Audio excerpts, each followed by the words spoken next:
great challenge of this age, which he saw coming from a mile away and articulated, which is the machine, the threat of materialism. And materialism and machine are basically synonyms. Yeah, the reason why materialism and machines are synonyms is because materialist science it establishes theories based on the fact that its theories are help us in all things predictable. In other words, if we cannot use a scientific theory to help us predict something, then it is of no use. So predictability and modern scientific theory, materialist science, are therefore an identity, if you see what I'm saying. So, for example, if the theory that smoking is a known cause of cancer, basically means that if you're a heavy smoker, it is a good predictor that you have a high probability of developing cancer, lung cancer. And that's so. In other words, all scientific theories are really about predictability and causation, and they're without basic causation, right? Causation would be another way of looking at causation, or exactly. Now, if you can establish predictability, then you can render it onto a machine. And in other words, predictability and mechanism are synonyms as well. So I'm establishing these identities here, as well as causation, for that matter. Causation is a difficult term. It's a term I deliberately avoid because of my philosophical encounter with the critique of cause through David Hume years ago. And David Hume,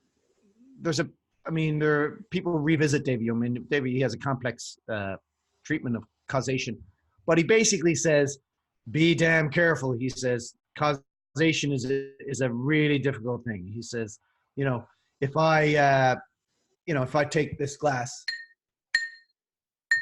now, I just flick that with my finger 4 times and it made a ring. It made a ding. And I'll keep flicking my finger and it'll ding, ding, ding, ding, ding, ding, ding. That's very predictable. Yeah.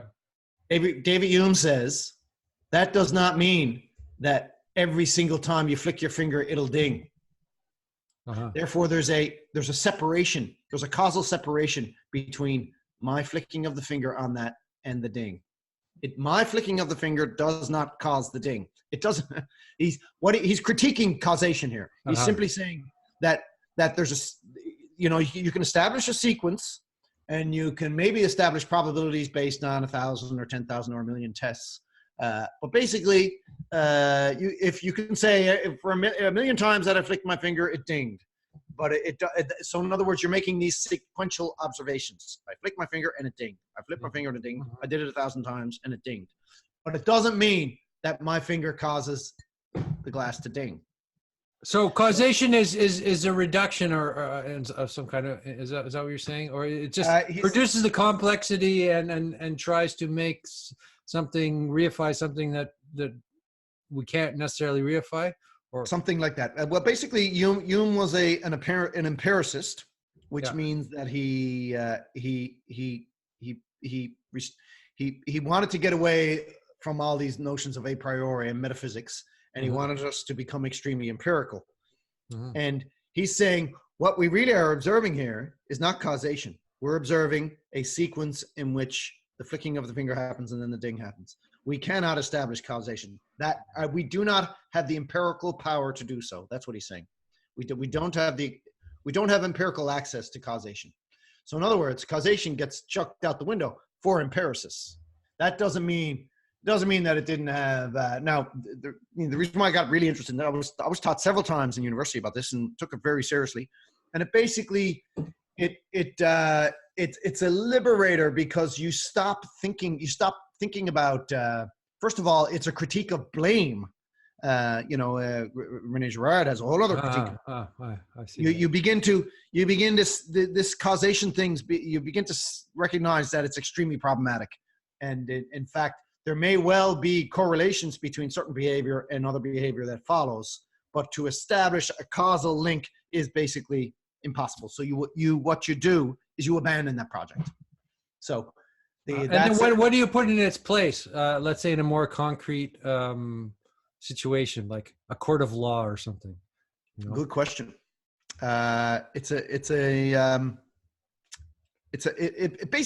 Basically David Hume's insight constituted a crisis in intellectual culture in the Western world, and some people think that we have not recovered from it. Like there's some people think that Kant said that David Hume's critique of causation. This is a famous statement in Western intellectual. It woke him from his dogmatic slumber. That's a very famous Kantian, that Hume's that particular insight, and then it got him going. It quickened his mind, and so Kant gives Hume a lot of credit for getting him going and getting sort of, and so Kant's whole notion of transcendental logic is a product is inspired, I think, by Hume's skeptical notion of causation. So we don't know anything. It's a great insight into telling us that we don't know fucking shit, but we do nonetheless posit all kinds of things, and we posit a whole array of possible knowing, and it's usually based on predictability. So so if we can predict something based on 1,000 tests or 10,000 tests or 1,000,000 tests, then we're into something which is relatively secure in our realm of possible knowing, right? Okay, I see. Yeah. And not only that, is if we're predicting, then we're reducing our sense of knowing to a machine. Yeah. And in other words, science is none other than a machine. Mm-hmm. The entire project of science. So it's sort of the best we can get in terms of knowing, but it's not an absolute. Is that what am I getting that right? To say it's the best we can get it, it's the best we can get at scientific knowing. Well, I guess we get it. I mean, it's an approximate truth, but it's not an absolute knowing. Well, I mean, the human imagination is another form of knowing. This is the whole thing. There are all kinds of categories of knowing. But in terms of really knowing about the world, about the material world, then we do so through testing and through establishing various forms of predictability based on tests. But we don't say this causes this, you know. And we do say it. In other words, it's not that the word causation has been completely chucked out and rendered illegal in science, you know, and it just simply means that we've changed the meaning of it. Yeah. It doesn't really mean that sort of it doesn't have that deep integral you know, even though it's a convenient notion, but not a fully true notion or something like that. Exactly, something like that. Okay. It's a very important thing to know, because one day you're doing something highly predictable, and then what you predict doesn't happen. And so, and your mind is way more flexible if you know this little tiny bit of information, right? Otherwise, you're very confused. So, and it's very common. It's very common in science and medical science, especially, to have these, you know, highly predictable results which don't turn out. And the reason is there's all kinds of variables. There's all kinds of stuff at work. This is one of the reasons why I'm so skeptical of things like anthropogenic climate change. I mean, there's a million variables, and they're going on like they know what they're talking about. Yeah. So anyway, I heard something about even considering the environment as a system. I think that was on David Cayley is kind of, and trying to predict it is really wildly, you know, speculative or. Well, exactly. So in other words, modern science is important. Here's another way of putting it. Modern science is real only to the extent that it perceives the machine of reality. Only to the extent that it grasps the dimension of reality, which is mechanistic. And if you're going to draw, but to draw the conclusion that reality is completely mechanistic is false. Mm-hmm. And therefore, science is incomplete. Science does not provide a full. I think Baird. I mean, I haven't listened to all of Baird's. I only listened to bits of it, but he seems to grant machine a little bit more credit, although it is hugely powerful. Steiner says, in fact, we are mostly machine. Yeah. But he says the part of us that which is not machine is all important. So we need to pay very close attention to that. That's interesting. And Yeah. Mm-hmm. and he is very worried that we will allow ourselves to be subsumed by the machine. He thinks the machine is actually a self-conscious spirit. This is where Steiner becomes controversial in today's age, and this is why very few people, you're not going to get an academic in a university seriously calling himself a Steinerian, because he talks about spirits. He spends all his time talking about spirits. Yeah. And so the great spirit of the machine is there's one unifying spirit of the machine, and the name of that spirit is Ahriman for Steiner. Mm-hmm, mm-hmm. It's an old name. I don't know what its history is. Lots of people have interpreted Steiner in a mythological way. It can be interpreted mythologically, but the more you spend time in it, the more you realize he's not speaking mythologically. He's really speaking about spirits. He's not.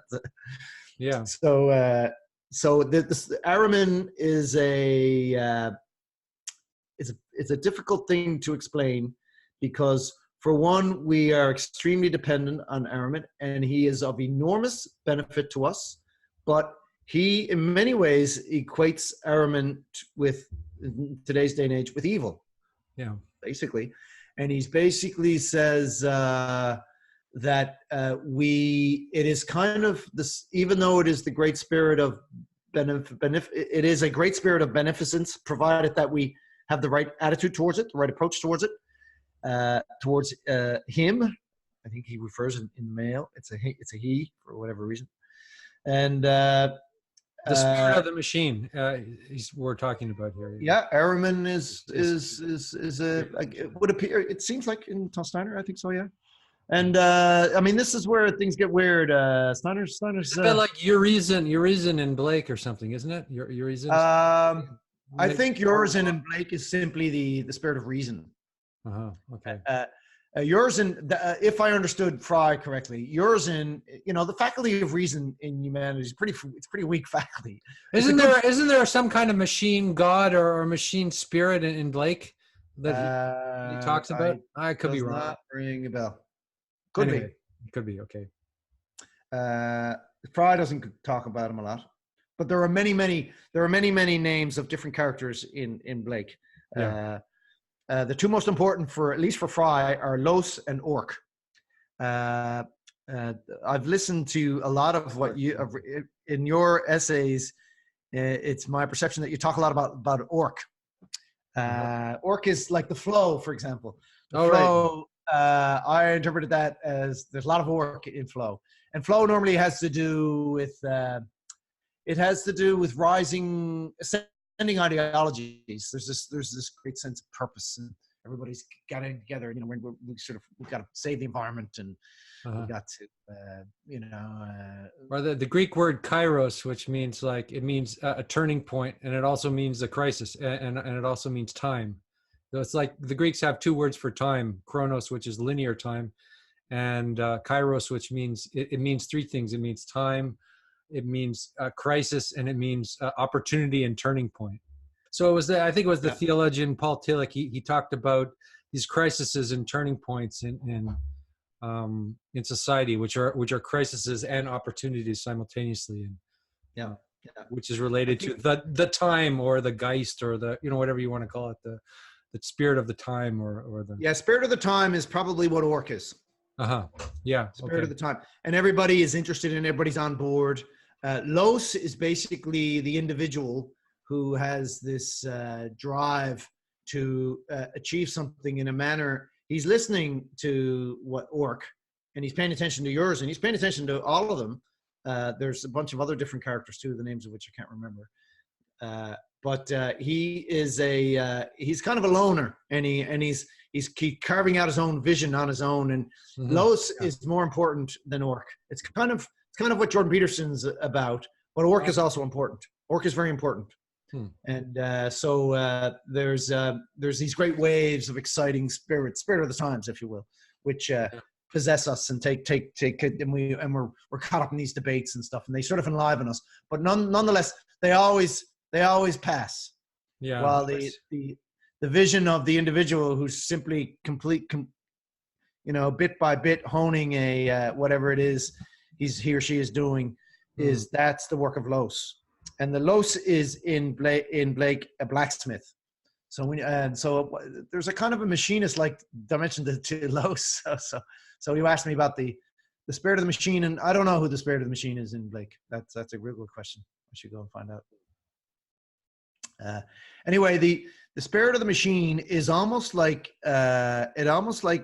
replaces the slave, but at the same time is at great risk of enslaving us at the same time. Mm-hmm. Yeah, no kidding. Yeah. And so to replace the slave to replace all dimensions of enslavement in us, toil, what we consider to be just toil, is a wonderful liberation. But we need to have the right attitude towards this spirit in order to overcome being enslaved.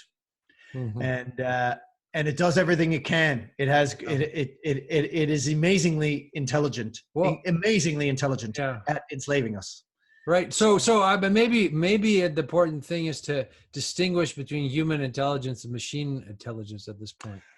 Well, this is where Steiner really gets interesting. And this, like, humanism, it expands. It's really a difficult, but at the same time a very simple argument.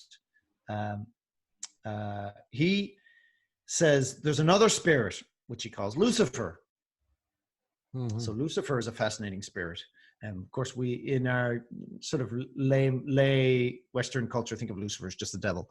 But Lucifer is for Steiner is not that way. Lucifer is, first of all, was necessary for humans to have freedom. So Lucifer is the spirit of free choice. That's one thing Lucifer is. And Lucifer, I understand to be the spirit of ideology.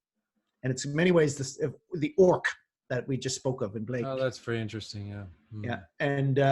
And Steiner says that Ahriman and Lucifer, the spirit of the machine and the spirit of ideology, have a kind of a devil pact. And so what happens is that our technical world changes, and it stirs up an ideological. There's a kind of a stirring. There's a relationship between. You can never really fully link up the relationship between them. For example, I believe right now one of the reasons why this identity politics is going mad is simply because there's a lot of fear about employment in the future and about finding a place, and so people are creating this bizarre identity place. But the reason why we're having trouble finding a place is because of the power of technology. Technology is replacing all of our work, and therefore we don't have a sense of belonging connected to our work anymore. Yeah. So technology created this great liberation. At the same time, we're deeply worried about it, so we created these counter ideologies. Yeah. And then what happens is there's this devil pact where when one is asleep and run out of steam, the other one is going mad. The ideological part of us is going mad, and then the technical part takes over.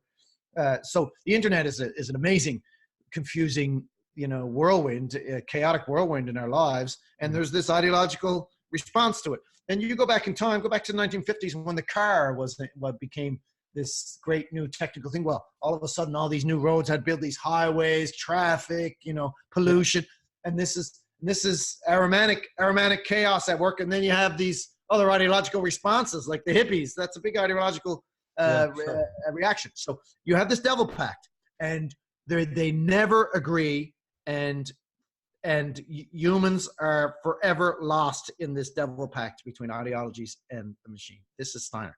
This is fantastic. So how do you get out of that? What's the way out? Okay. Yeah, Steiner. So Steiner's a Trinitarian, and his third chief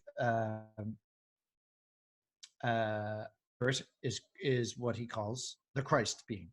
Now, the Christ being, you got to be careful about this here now, because you know, the Buddha being and Zarathustra and all of these are all very much in cahoots with the Christ being. In other words, they're all on the same team. It's not like, you know, this is not, Steiner's not in this, he's not in this great comparison, and including the, you know, the Aristotelian world, the Arab world, he has an enormous amount to say about the Arab influence on the West.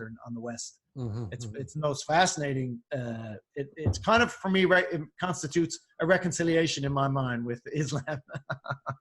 What he has to say about the Arab influence on this, because they spent for 400 years, they were trying to take over Europe and they failed, right? So they were constantly invading, but that constituted a very important cultural influence.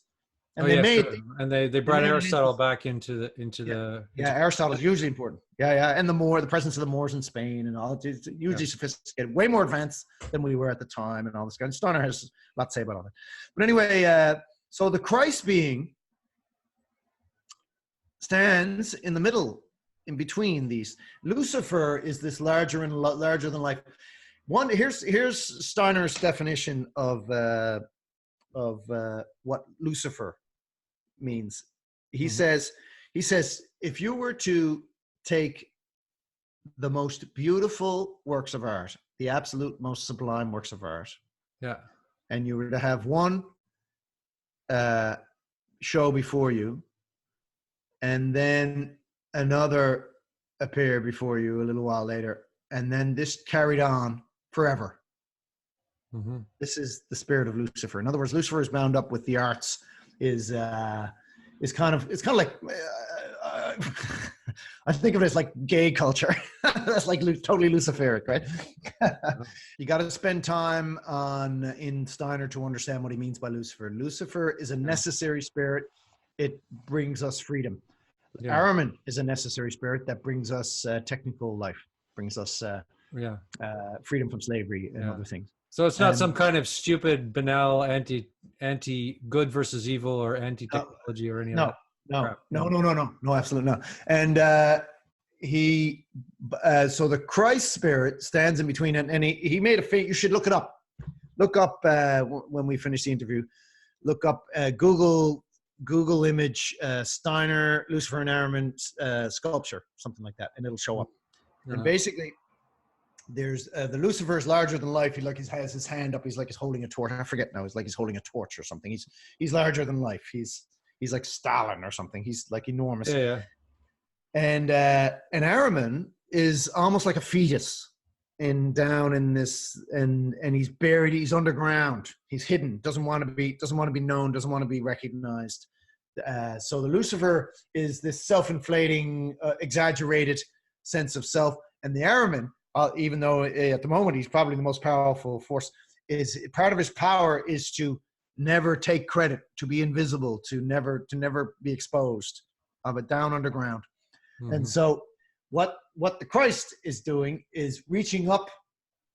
It's compassion for both, basically, reaching up so as to gently bring Lucifer down, and reaching down to Ahriman to bring him up. So there's a necessary. It's a very tender. What Steiner is saying about this is an extremely tender approach of they both have to be loved in a manner in which they cannot control you. No, it's very beautiful. Yeah. Oh. Yeah. And it's fantastic. Steiner credits his clairvoyancy to not learning how to read until he was about 12. Yeah, that makes sense. Late reading. Mm-hmm. And the reason that's kind of, well, I mean, I've been thinking about this a lot lately. Reading is, I've been trying to tie in Gerard with Steiner. So human language is something that humans own, but it is also something distinctly, and we are gradually spiritualizing it, but it's also something distinctly non-spiritual. It's you can't get more materialist. It's not for nothing that Gerard calls it the single victim mechanism. It's really it's a machine. The making of language was this cyclical machine, and so there's something about it which is this raw, totally godless thing, and we are in this process of making it God. Anyway. What Steiner has to say about this Christ phenomenon mediating Lucifer and Ahriman is absolutely fascinating. And the more it's kind of in some respects, it's an infinite journey into this, because the meaning of the word Christ is you never stop learning about it, and it's the reason why this is so enormously difficult is because it's actually, well, this is related to Jakob Leavitt's and your idea and Bard's idea too, that we have to create God. It's actually enormously difficult for the spiritual world to reconcile with the material world, and that's and very so, interesting. Yeah. Mm-hmm. And Steiner has a lot to say about this. There's in other words, there's like a war in the heavens, Yeah.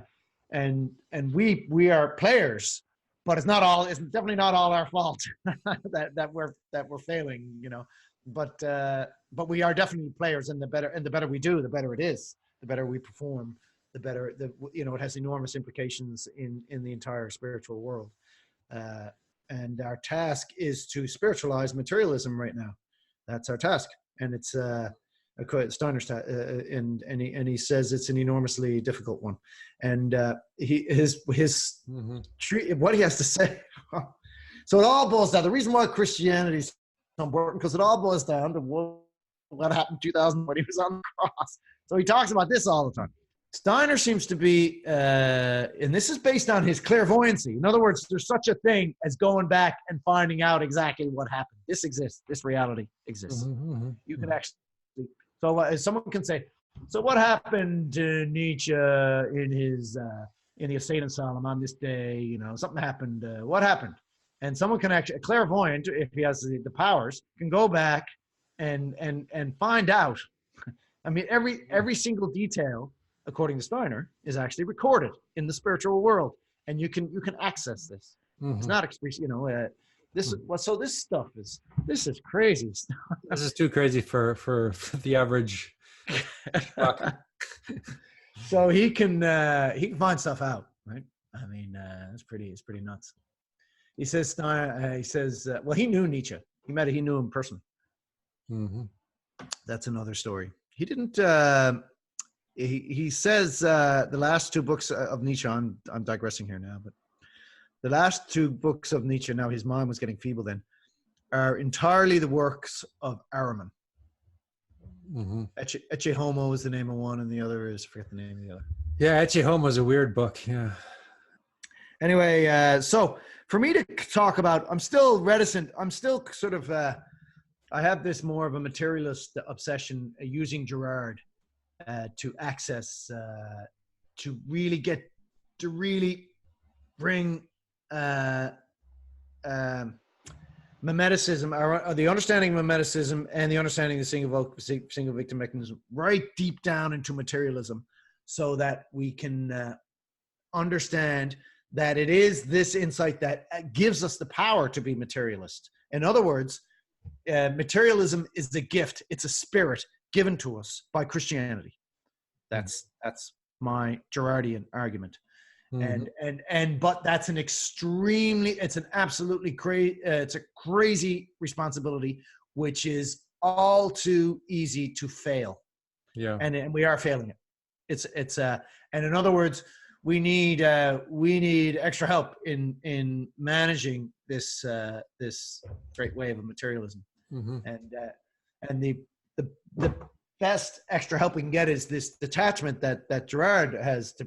So my tendency is to leave Steiner behind and leave that as my little esoteric project. What I get at when I go on about Girard, it is related to what Steiner says. Steiner says his term for the Christian event, the mistrial and death and resurrection of Jesus, is he calls it the mystery at Golgotha, or the mystery of Golgotha.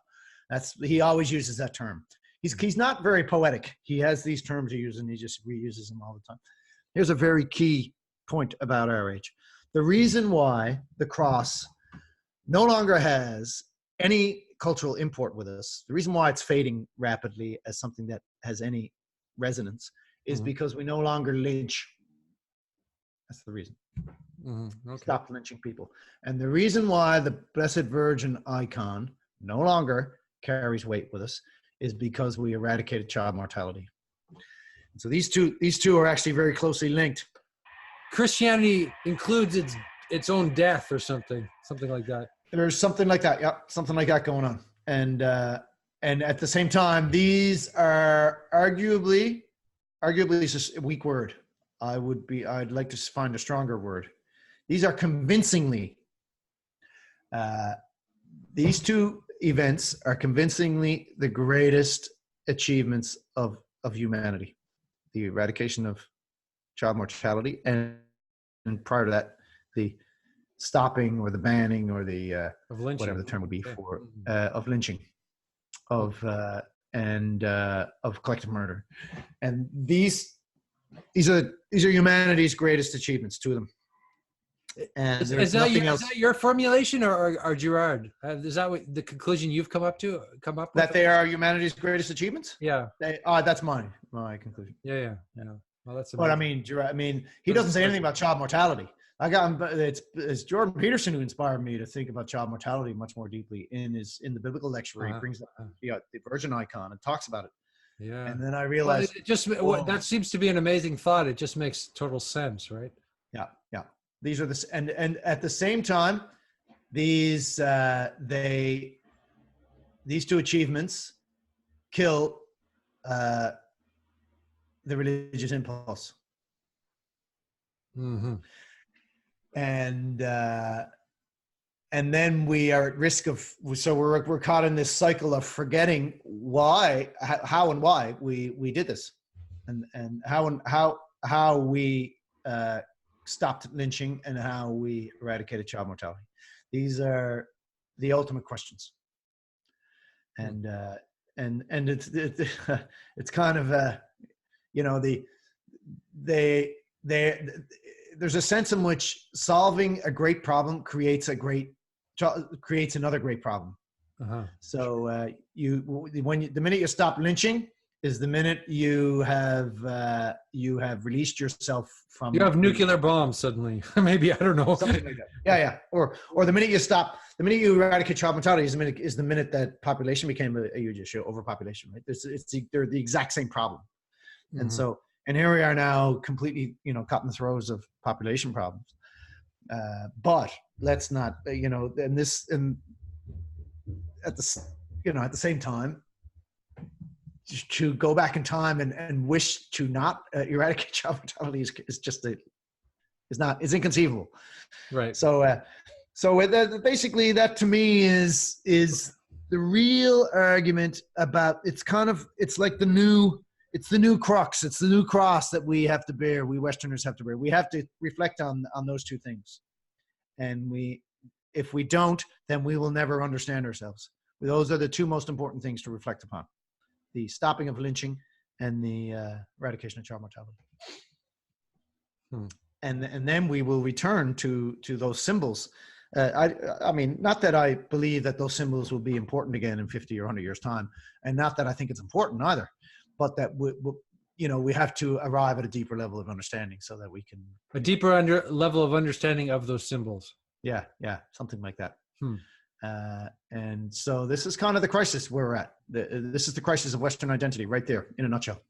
And so, in other words, there's like a dyad: the cross and the Virgin, the Virgin icon, and they constitute a dyad. And this is the West. It is the West. Mm-hmm. Period. And it's responsible for the development of machines and all these cures, and it's responsible for all kinds of wonderful things that we have, and all kinds of horrible things that we have. So yeah, no kidding. Yeah.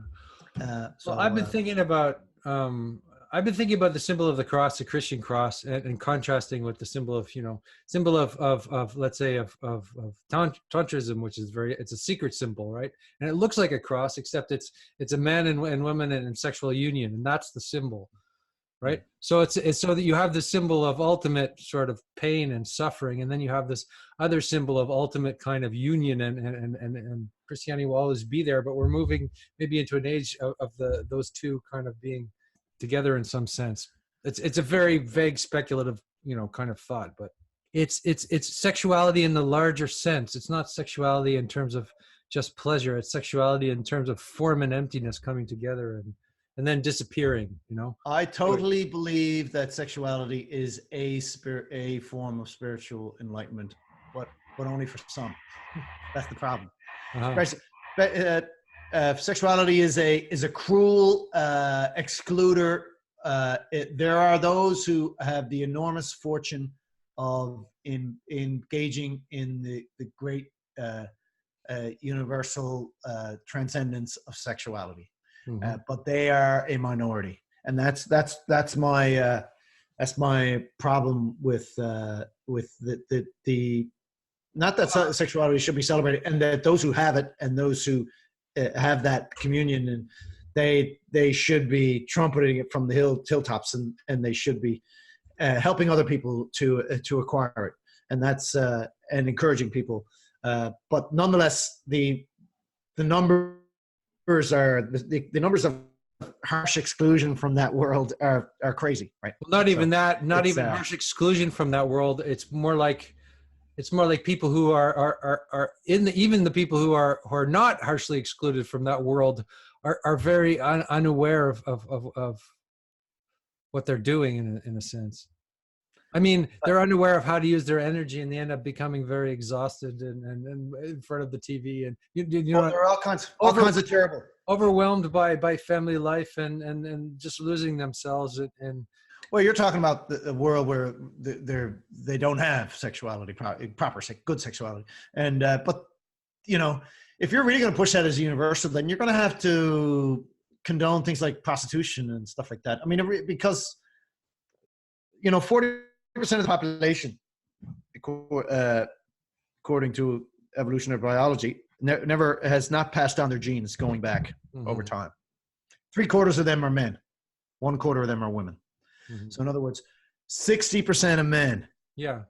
Every generation going back over time. 20% of women. Those numbers are just crazy. They're just nuts. Now, some of these are happy, homosexually active. They're fine with it. But that's actually a small minority. The rest are they get used to it. They probably learn at a fairly young age that they're losers in that world. You know, they're sort of capital. And they accept their lot, and they live pathetic. At least on that level, or maybe they don't live pathetic lives. Maybe they just, you know, they cut it out of themselves, and they do other things, or they become perverted in different ways. You know. They become deviants, but that world is I don't think that's what I was getting at, but anyway, I don't know if I'm not sure if I fully explain. My issue is that such a large number, it's almost like a dyad. It's like half the population, and so they might pass on their genes, 60% of the population. That doesn't mean they have healthy sexual lives. A lot of them don't. They have terrible sexual lives, a lot of them. And so sexuality is like, I mean, it's great that it's kind of like, you know, you should strive to be the best hockey player, or, you know, strive to be a famous singer or something. You know, there's a few out there who succeed, and that's wonderful. But in the end, most people don't. Most people have lousy sex lives. I wasn't particularly saying it was an ideal. I'm talking about it as a symbol for, let's say, the male and the female coming together on some larger sort of cosmic level, rather than just people's plumbing or, you know, whatever they're doing in the bedroom or. Well, I totally. People do need sexual therapy everywhere. I mean, you know, they do need to understand sexuality more. That has to be a project in the future, without it being some exploitative game, you know. But here's my larger view. I totally agree with what you just said, and I have an idea of how that actually works. And in other words, how the universal male and female make love, and how that's the task at hand. And it really doesn't have much to do with sex. It has more to do with the actual physical plumbing, like you say.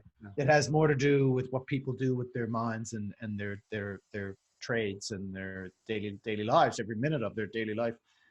That especially the so-called loser male, it seems to me, there's a dimension of desperation in the male. You know, Camille Paglia talks about this most clearly. She says men have this a desperate obsession with identity, which women don't have, and it's related to psychometrics. Mm-hmm. And so it's very common for men to be desperate and to spend their whole lives focusing on something. Yeah. And it seems to me that down under the substrata driving that is sexual. There's a kind of this search for recognition, or this search for some kind of consummation. Mm-hmm. And he doesn't, for the most part, he utterly fails to consummate in a physically sexual way with woman, but he does succeed to hone something with his life, with his obsession. And this millennial process in men basically is what civilization is. And so civilization is basically men loving women. Uh-huh. Yeah. And women receiving the benefits of civilization. They walk the streets of the city, they go to the market, they drive cars around or whatever, and they go to the theater. It's all of it's created by men. They read books, they read, reading and writing. And of course, feminism has this twist that it was, that women were kept from this process. They're totally wrong. They are absolutely and completely wrong. That if it were left up to women, they would have created none of that, because they don't have that obsessive drive. They don't have the combination of obsession and desperation. Yeah, to get them there. Well, they don't have they don't have even the chemicals, right? they don't yeah. They don't have intense testosterone. Yeah. Battled. So civilization is man making love to woman, and well, that's what I think that's what I was sort of speaking of. Yeah. That's what I'm kind of addressing. Yeah, I wasn't really saying that that should be some sort of religious symbol for everybody, and we should worship sex or something. Because that's actually, we're already doing that, right? I think we're doing it and failing to do it. And we're failing miserably with with pornography and that kind of thing. Well, I mean, it's such a cliche. I mean, you look at the most charismatic movie stars and you put them together in movies, and it's not real. I mean, so you can tell, very rarely you can see that couples are really in a place where they should be, and you can just tell those two men, they got something going. But a lot of couples, man, they just look miserable. Yeah. Yeah, the woman's kind of dragging the guy along, and then it's something terrible. I agree. Yeah. And there seems to be some kind of a learning process going on there, so that's fine. In other words, they're in hell to learn something, and I see that it's good. Everybody has to suffer in order to learn lots of stuff. So that's kind of, and that's not necessarily a shadow of sexuality. It's a feature of sexuality. The hard, dark, suffering learning from sexual, that's fine. I'm good with that. But in terms, and it's the same thing. So I really am very attracted to civilization as man loving woman, and it's going to be a while before, and women really need to celebrate. They really need to celebrate man in that regard, instead of interpreting it as some kind of exclusion of women. This is a terrible, terrible mistake. Yeah, just this resentful attitude is so miserable. So, So I think that that symbol of man loving woman, in terms of it being the larger human experience, I totally agree. And it's also I was thinking it is the cross in a sense too as well. I don't know how to say that. I've been working really hard this past year on trying to understand what you just said. And I have a whole other take. So the Virgin icon is an image of a young woman with a babe in her arms, and she has a snake at her feet, under her feet. And she is protecting the babe from the snake. Now, what Jordan Peterson says about it is totally, completely fascinating, because she, more often than not, loses in the battle with the snake. So the snake wins. And I think, this is the number. It could be a wrong number, but the number is 80%. 80% child mortality rates prior to the 20th century. Yeah. Maybe that's wrong. But So she mostly lost in her battle with the snake, and therefore she learned in an overwhelming way, she learned exactly what it means to lose what is most dear to her. Mm-hmm. I'm digressing actually in talking about all this. I was going to talk about something else, but anyway, and in that process, she learns how to sin, because that's what female sin is. Understanding what is most dear to another, could be something, but anything at all, and removing it from them. Mm-hmm. Not allowing them to possess it, whether it's psychological or physical or anything. And this is like basically the essence of female sin. Mm-hmm. Like male sin is something much more basic. It's closer to, you know, rape, pillage, and plunder, or something like that. Mm-hmm. It's no less serious, but it's not nearly as subtle. Doesn't have anywhere near the subtlety. And so in other words, but this is what I wanted to say. This definition of female sin is extremely beautiful because it is instantly forgivable because of recognizing its source. Oh, that's amazing. That's the source. That's incredible. Recognizing its source. Can you high child mortality, you know, going back forever. And this is the baggage. So why would she want to sin because of that? I don't know if it's deeply learned behavior, culturally inherited. It's she's been hurt and she wants to hurt back. Is that? I mean, yeah. If there's a, you know, I mean, everybody sins. For I don't know who the hell knows why we goddamn sin. I mean, that's in other words, the source of it is so utterly clear and so understandable. It's such an overwhelmingly powerful source. You can't deal with your grief. Your grief is overwhelming. You completely understand what it is, and then you, for whatever reason, have designs on another to inflict a similar pain upon another, and that there it is right there. That's the source. Now the male source is this is a crazy theory. So I only developed this week, by the way. This is a crazy theory. I'm really excited about this. Male source of sin. Okay, here we go. Well, not only that. So this is the virgin icon is the ultimate symbol of female, right? What's the ultimate symbol of male? It's not the cross. No, it's a phallic. No, it isn't. No.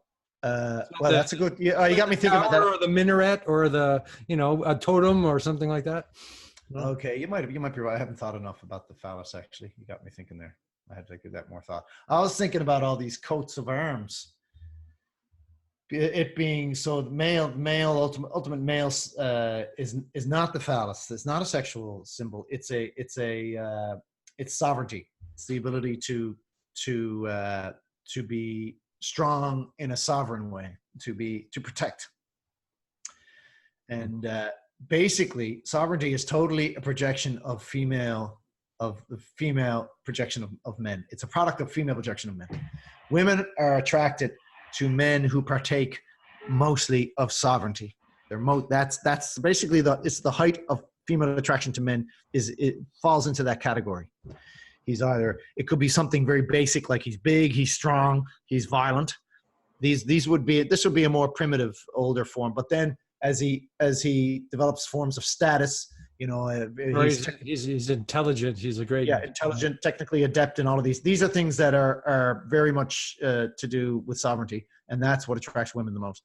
And it is a very exclusive criterion of attraction. In other words, most men don't really fit into that.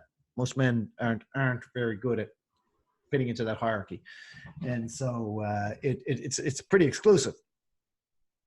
So my view is that the ultimate symbol of the male principle is also the virgin icon.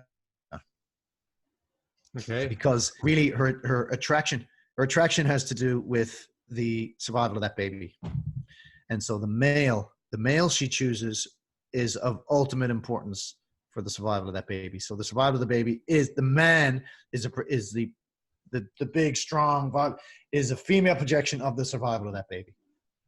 Mm-hmm. Is the female projection of man in its relation to the survival of the baby. So it's based, and the cross is basically something that has to do with crazy imitative behavior, which really has to do with sexual frustration.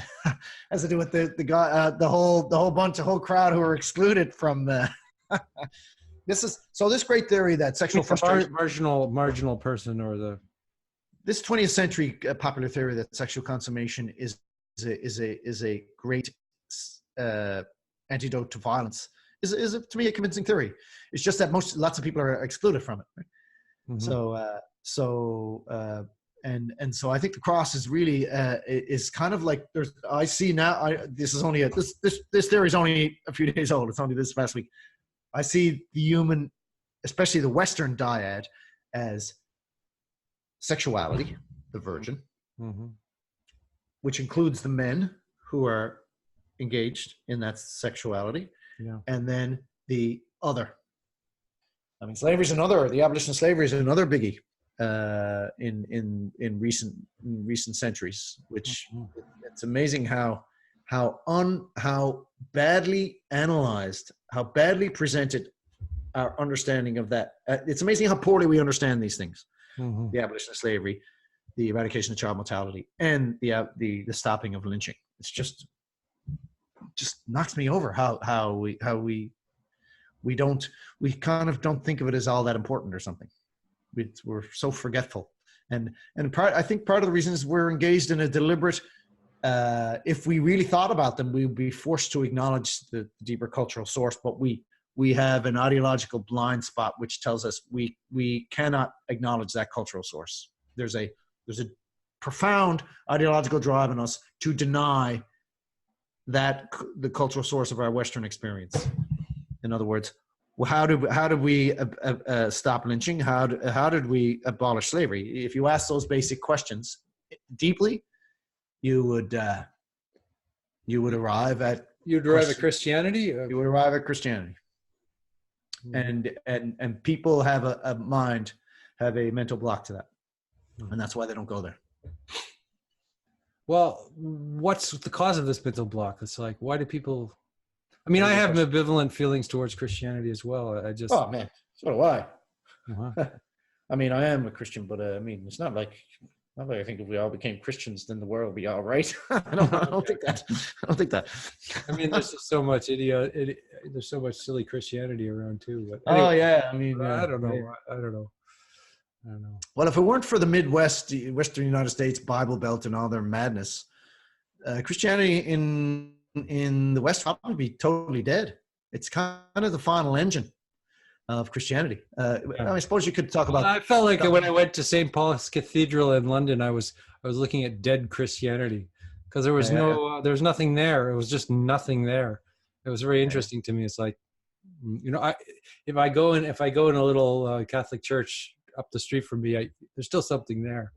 And so there's this great need for a counter force to jar us out of this utter lack of an ability to access any clairvoyancy. This is basically Steiner's argument for the necessity of a Christian intervention.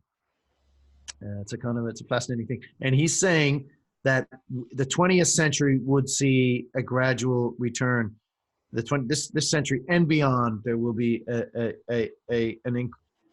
increase in clairvoyancy, and this is very exciting. But nonetheless, there's this terrible counter force at work, which is Ahrimanism, which is at great risk of simply destroying that facility.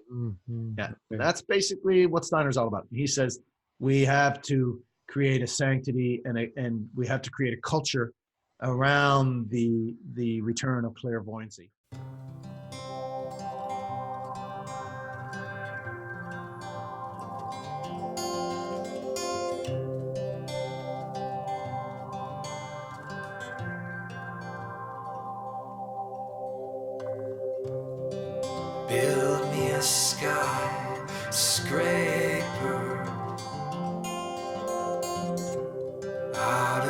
human skin and bones. Build me a computer network connected to every living soul, and a logic that's invincible, the beating heart under control, my beautiful machine. Let me take you.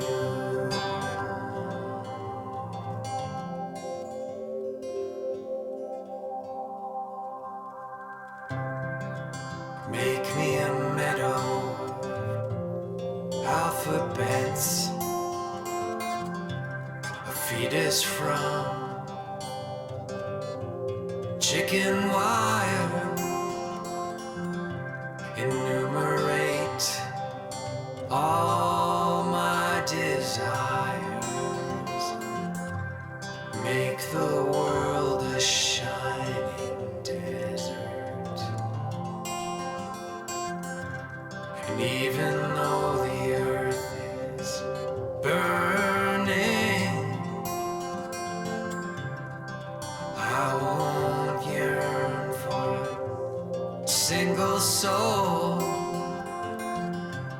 My beautiful machine will be together alone.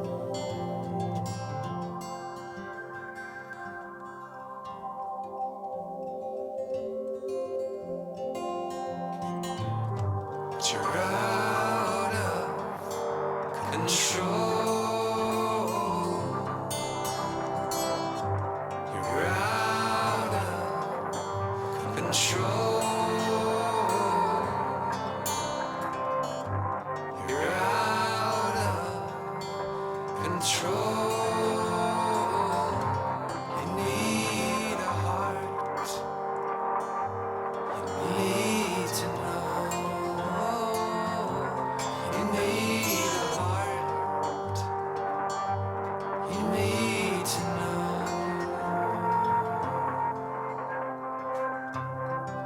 Make me believe in the miracle of reason. Make me believe in the great solution and in self-organizing systems, and that every man is alone. I collect stamps with Ayn Rand. I'll never weep with remorse again. My beautiful machine, singing in the cornfield.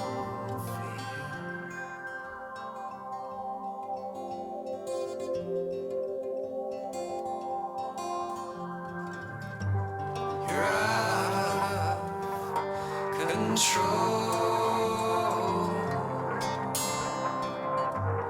You're out of control.